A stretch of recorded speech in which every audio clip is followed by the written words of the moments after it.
Hello, this is Stefano with Stefano Espresso Care, and we'll be showing you how to retighten a flange on a Pavoni machine. The first step that I do is to line up, of course, the center of the group head with the center of the sticker, and I mark some lines so I have a reference when then the machine is upside down. Upside down because the way that I like to do it, I made a little template or jig, whatever you like to call it, on an angle iron, which I'll be mounting it instead of the group head and put it on a bench vise. Stand by. Okay, now that we have the machine mounted on the vise bench, we are marking the wires just so you don't have to then going through the wiring diagram and so on. And normally I do TT for thermostats. There is no polarity, so it doesn't matter. H and E for the heating element, and then I just do a 1 and 2 for the pressure stat. Once the wires are removed, there are 3 bolts. Pay attention that underneath the ground wire one there'll be a washer, sometimes two, a lock washer and a non-lock washer. There it is. Once you are removing all 3, you have access to the flange, and we'll be proceeding with the tool to remove it.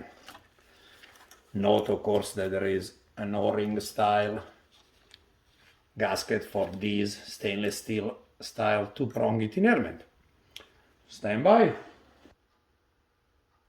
This is the original of the tools that we received from Pavoni many years ago, and then was modified to adapt a socket, which is very similar to the setup that we have now on the tools that we have special made and for rent. But of course, the first step is to remove entirely your flange. There are 2 different types of flanges without going back to what's in the past.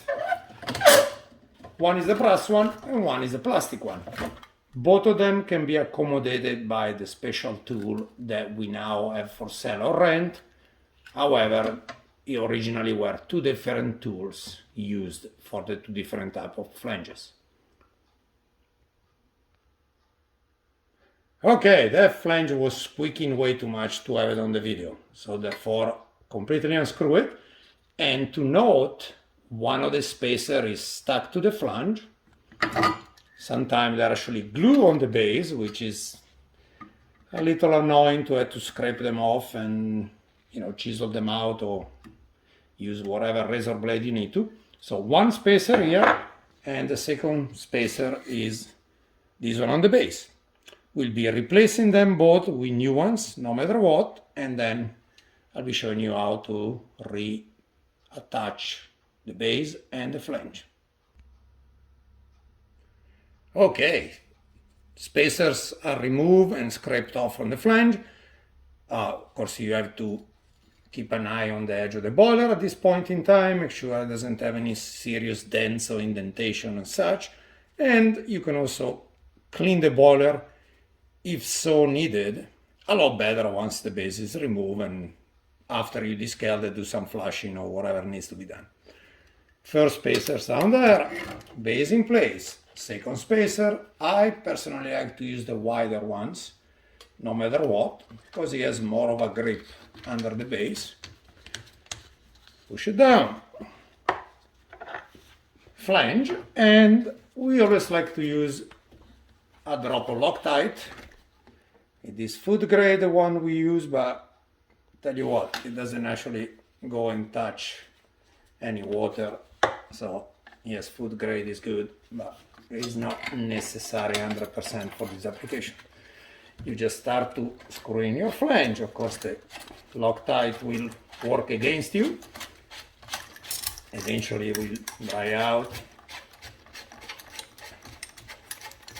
And once the flange is screwed down in place, we'll show you the next step.